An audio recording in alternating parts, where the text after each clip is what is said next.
मनोहर police को दहलीज पर रोके खड़ा घूर रहा था। वो गुस्से से बोला, इसका क्या मतलब इंस्पेक्टर कामत? आप तो बेवजह मेरे घर में घुस रहे हैं और हम पर ऐसा आरोप लगा रहे हैं। इंस्पेक्टर कामत के चेहरे पर वही सर्द भाव बने रहे। वो बोले, मेरे पास वारंट है आपके घर की तलाशी की, ये लीजिए। कामत ने वारंट मनोहर को थमा दिया और कहा, इसलिए अच्छा होगा कि आप हमारा रास्ता ना रोकें और हमें जांच करने दें, नहीं तो आपके ऊपर भी कार्रवाई हो सकती है।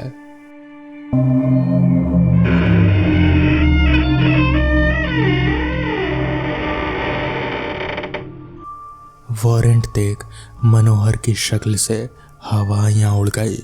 ना चाहते हुए भी उसने पुलिस वालों को घर में प्रवेश करने दे ही दिया। इंस्पेक्टर कामत के भीतर आते ही मनोहर चिल्लाकर बोला, पर इंस्पेक्टर, आप एक बच्चे की बात पर इतना भरोसा क्यों कर रहे हैं? उसने यूं ही कोई कहानी गढ़ ली होगी और अब आप उसकी बातों पर विश्वास करके मेरा और अपना टाइम बर्बाद कर रहे हैं। इस पर इंस्पेक्टर कामत बोले, वो सब हम देख लेंगे मिस्टर मनोहर, आप बस आराम से अपने बीवी और बच्चे के साथ सोफे पर बैठे रहिए जब तक जांच खत्म ना हो जाए। मनोहर ने वही किया और वो बैठ गया अपने बीवी और लड़के के साथ। वो और उसकी पत्नी संजना अपने बेटे रुद्राक्ष को थामे और बेबसी भरी नजरों से ये सब देखते रहे। तभी एक हवलदार दौड़ता हुआ आया। कामत के पास आकर वो हवलदार कामत को किचन की तरफ ले गया।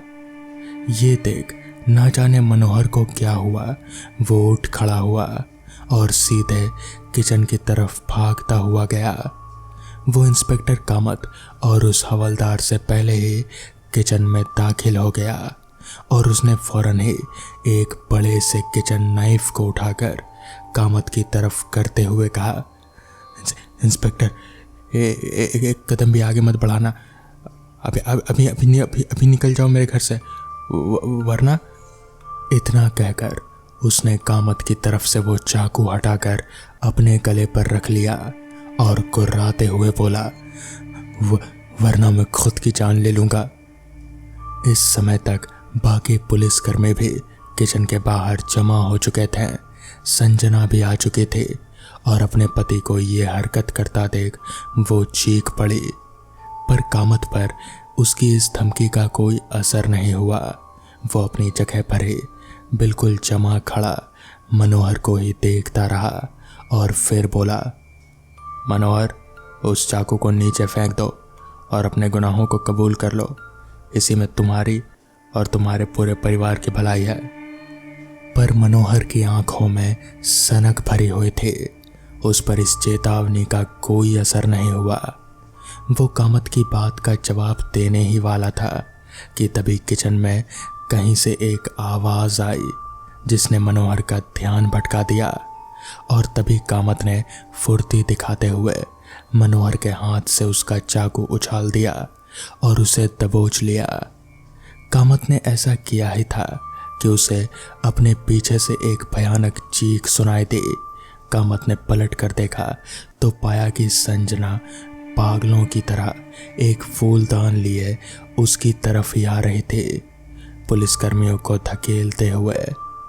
उस समय संजना में एक अजीब सी शक्ति आ गई थी और वो शायद कामत के जान ले ही लेती कि तभी वहां पर एक महिला पुलिसकर्मी ने टीजर गन से उसे शूट कर दिया, जिसकी गोली सीधे संजना को जा लगी और वो बिजली का झटका खाकर गिर गई। सभी ने राहत की सांस ली। इसके बाद मनोहर को हथकड़ी पहना संजना के साथ बाहर भेज दिया गया। उस हवलदार ने कामत को अपनी खोज के बारे में बताया, जो कि था एक गुप्त तहखाना किचन के नीचे। कारपेट को हटाने पर पुलिस को वो तहखाना दिख गया और उसका द्वार खोलते हुए वो अंदर घुस गए। तहखाने में काफी अंधेरा था तो पुलिस ने टॉर्च चला ली और जो अंदर देखा उसे देखकर वो बुरी तरह से चौंक उठे। उस तहखाने में एक वृद्ध महिला थी जंजीरों से बंधे हुए, जो कि काफी कमजोर लग रहे थे। पुलिस वालों को देखकर वो कुछ बोलने लगे, पर कमजोरी की वजह से ज्यादा जोर से बोल नहीं पाए। वो रहस्यमयी आवाज शायद इन्हीं की थी। उनकी हालत देखकर साफ पता चल रहा था कि वो बहुत बुरी हालत में है और उन्हें फौरन ही मेडिकल सहायता की ज़रूरत है। कामत ने पहले ही एक एम्बुलेंस बुला ली थी और उन महिला को फौरन अस्पताल पहुंचा दिया गया। ये केस देखते ही देखते सभी की चर्चा का विषय बन गया, क्योंकि यह काफ़ी भयानक मामला था। मनोहर और संजना काफ़ी लालची लोग थे। उन्हें मनोहर के मामा सेठ धनपत लाल से जायदाद के बारे में काफ़ी कुछ मिला, पर उससे वो लोग संतुष्ट नहीं थे। उन्हें और लालच था, उन्हें और धन चाहिए था। सो उन्होंने धनपत लाल और उनकी पत्नी भावना का अपहरण कर लिया। मनोहर और संजना ने बड़ी ही प्लानिंग करी थी और उन्होंने आसानी से इन दोनों की गुमशुदगी को कार दुर्घटना में हुई मौत से तब्दील कर दिया। अपने इस प्लान के लिए उन्होंने 2 अनजान लोगों की जान ले ली और फिर धनपत लाल की कार में और उन दोनों की लाश को कार में डालकर कार को आग लगा दी। लाश इतने जल गए थे कि उन्हें पहचान पाना नामुमकिन हो गया था और बस धनपत लाल की घड़ी और भावना की अंगूठी के आधार पर ही उन दोनों लाशों की पहचान हुई थी। वहीं दूसरी ओर मनोहर और संजना छुपकर धनपत लाल और भावना को अपने घर ले आए और तहखाने में उन्हें बंद कर दिया।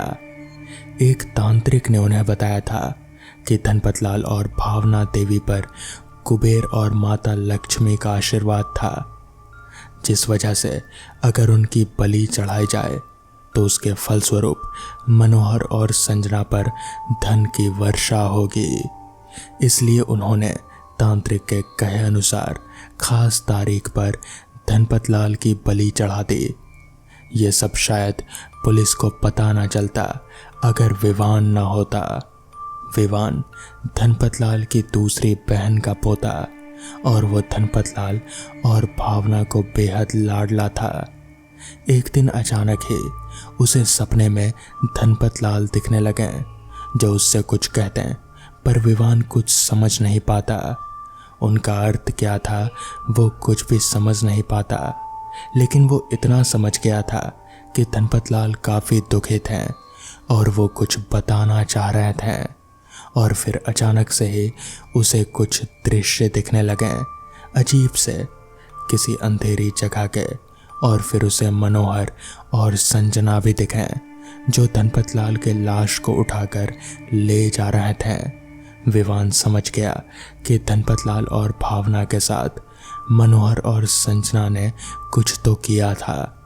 ये बात विवान ने अपने माता पिता को बताई, जिसे पहले तो उन्होंने बस पूरा सपना समझा, मगर फिर विवान की आवाज़ में विश्वास की झलक देखकर विवान के पिता ने अपने दोस्त पुलिस से बात की, जिसने गुप्त तरीके से जांच करनी शुरू कर दी और उसे सबूत भी मिल गए। जिस सड़क पर दुर्घटना हुई थी धनपत लाल और भावना की, उसी सड़क के सीसीटीवी में मनोहर और संजना भी दिखे थे, उन दोनों का पीछा करते हुए। पर सीसीटीवी हर जगह मौजूद नहीं है और ना ही वो दोनों अपनी साजिश को अंजाम देते हुए कैद हुए, इसलिए ये ठोस सबूत नहीं थे। लेकिन विवान के पिता के लिए ये सबूत काफ़ी था और वो अपने पुलिस दोस्त के साथ कमिश्नर के पास पहुँचे, जिन्हें कुछ तो गड़बड़ लगी और उन्होंने सर्च वारंट जारी कर दिया और इंस्पेक्टर कामत को भेज दिया। इस काम के साथ इंस्पेक्टर कामत ने भावना देवी को तहखाने से सुरक्षित बचा लिया था, इससे पहले कि मनोहर और संजना उसकी बलि दे पाते हैं। अच्छे से इलाज मिलने के बाद भावना देवी दोबारा स्वस्थ हो गई और उन्होंने पुलिस को मनोहर और संजना की सारी करतूत बता दी, जिस कारण उन दोनों को जेल हुई। तो दोस्तों, ये थी आज की पहली कहानी। तो चलिए बढ़ते हैं आज की दूसरी कहानी की ओर। पूनम का चांद बिल्कुल सिर के पीछे था। रात की दूसरी पहर चंद्रशेखर एक लेडीज साइकिल लिए उसे घोड़े की रफ्तार से भगाते हुए एक अनजान कच्चे रास्ते पर था। वो इतनी तेजी से साइकिल चला रहा था कि हवा का शोर जंगली जानवरों की चीखों से भी तेज था। तभी उसे रास्ते के बीचों बीच अचानक ही एक बड़ा खजूर का पेड़ गिरा हुआ दिखा। चंद्रशेखर ने झट से ब्रेक लगाया और जमीन पर गिर पड़ा। उसने देखा आसपास एक अजीब सा धुआं छाया हुआ है। उस धुएं में कुछ भी साफ दिखाई नहीं दे रहा था। कुत्तों और लोमड़ियों की आवाज़ों के साथ साथ किसी के पायल की आवाज़ उसके कानों से टकरा रहे थे। कहीं से एक नशीली सुगंध उसकी सांसों में घुलने लगी। उसकी आंखें बंद होने लगी और देखते ही देखते वो बेहोश हो गया। फिर जब आंखें खुली तो पता नहीं वो कितनी देर तक वहीं पर बेहोश रहा। चंद्रशेखर एक अनजान गांव में था। गला प्यास से सूखा जा रहा था। गिरने की वजह से घुटनों की जीन्स फट चुकी थी और गहरी खरोच भी आई थी जहां काफी दर्द था। वो साइकिल चलाने में खुद को असमर्थ पाकर उसे वहीं खजूर के पेड़ के पास गिरा हुआ छोड़ लड़खड़ाते हुए पैरों से गांव के भीतर बढ़ने लगा। आसपास कोई भी नजर नहीं आ रहा था। उसने इधर उधर नजर डाली। आसपास के घर बहुत ही बुरी हालत में थे। ऐसा लग रहा था मानो सालों से यहाँ कोई रहता नहीं हो। वो जोर आवाज में चिल्लाया, कोई है यहाँ? ये कौन सा गांव है? लेकिन कहीं भी किसी की आवाज तक नहीं आई। चलते चलते उसकी नजर एक कुएं पर पड़ी। आंखों को मानो अमृत दिख गया हो। थोड़ी तेजी से चलते हुए वो कुएं के पास गया। देखा रस्सी से बंधी हुई एक पीतल की बाल्टी पास ही रखी है जिसमें पानी पहले से ही भरा हुआ था। मुंह लगाकर 7-8 घूंट पीने के बाद थोड़ी छींटे आंखों पर मारकर वो चैन की सांस भरने लगा। मुंह पोंछते ही वो मन ही मन सोचने लगा, अगर कुएं के पास भरी हुई बाल्टी रखी है तो गांव में कोई ना कोई तो जरूर रहता होगा। वो कुएं से थोड़ा दूर आ चुका था। तभी सोचते सोचते अचानक ही उसके मन में अभी देखे हुए कुएं की एक छवि झलक उठी।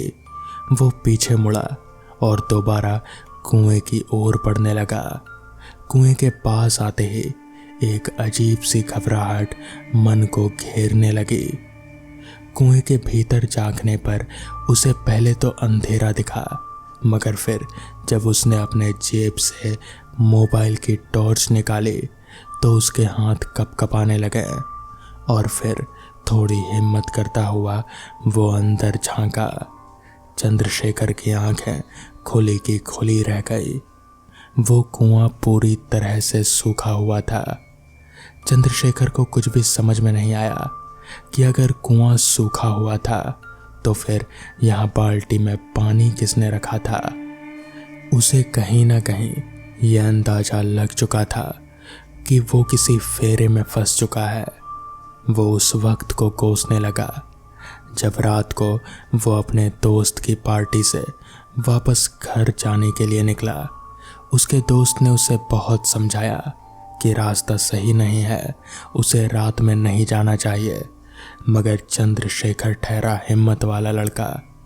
उसे तो रात में ही जाकर दिखाना था और इसीलिए वो अपनी जिद की वजह से शायद इस जगह पर फंस चुका है।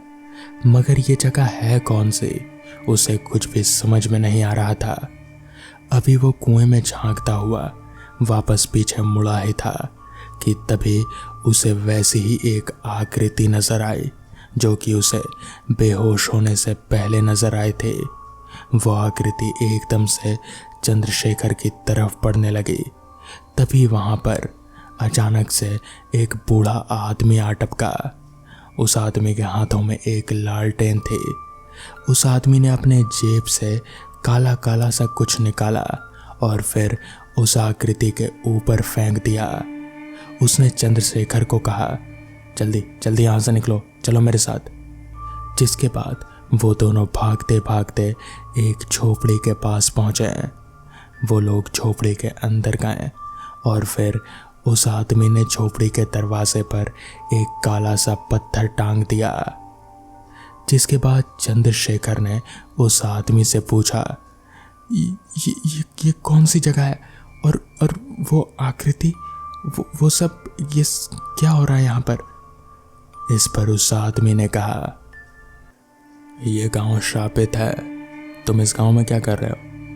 इस पर चंद्रशेखर ने उसे अपनी पूरी दास्तान सुना दी। चंद्रशेखर की पूरी बात सुन उस आदमी ने कहा, तुम्हें रात को नहीं निकलना चाहिए था। यह गांव लोगों को अपनी तरफ खींचता है, इसीलिए तुम यहाँ पर फंसे हुए हो। जिसके बाद चंद्रशेखर ने पूछा, तो फिर मैं यहाँ से बाहर कैसे निकलूंगा? इस पर उस आदमी ने कहा, अब तुम इस गांव से कल सुबह ही निकल पाओगे, क्योंकि रात में यह गांव खतरे से खाली नहीं है। जिसके बाद उन दोनों ने पूरी रात उसी गांव में बिताई, उसी झोपड़ी में। अगली सुबह ही चंद्रशेखर ने उठकर आसपास देखा तो वहां पर वो बूढ़ा आदमी कहीं नहीं था। दरवाजे पर वो काला पत्थर था, मगर वो बूढ़ा आदमी कहीं पर भी नजर नहीं आ रहा था। दरवाजा अंदर से बंद था। इसका मतलब ये था कि वो कहीं बाहर भी नहीं जा सकता था। तो फिर वो बूढ़ा आदमी गया कहाँ? खैर, उसके बाद चंद्रशेखर उस गांव से बाहर निकला और फिर जैसे तैसे अपने घर पहुंचा। मगर वो मदद करने वाला बूढ़ा आदमी कौन था, यह आज तक चंद्रशेखर को कभी पता नहीं चल पाया। और ये भी पता नहीं चल पाया कि आखिर वो शापित गांव का राज क्या है। तो दोस्तों, ये थी आज की कहानियाँ। अगर आपको ये कहानियाँ पसंद आई हों तो वीडियो को लाइक और चैनल को सब्सक्राइब करना ना भूलें। तो मैं आपका दोस्त आर्यन जल्द ही मिलूँगा आपसे ऐसी ही नई कहानियों के साथ। तब तक के लिए अपना ख्याल रखें।